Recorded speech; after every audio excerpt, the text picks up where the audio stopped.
Hello guys, in this video I'm going to show you how to check the average watch time of your Instagram Reels using the Instagram Edits app. So to do that, it's quite simple. I'm going to show you step by step. When you open the app, obviously you have to sign in with your Instagram profile, and this is going to be the homepage when you open it up. And you have to move to the last page on the bottom right corner of the screen for the statistics.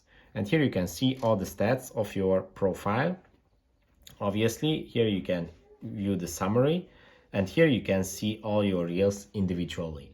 And if you want to check the average watch time of one of your reels, you just have to open it up, and here are the stats. This is the average watch time of your reel.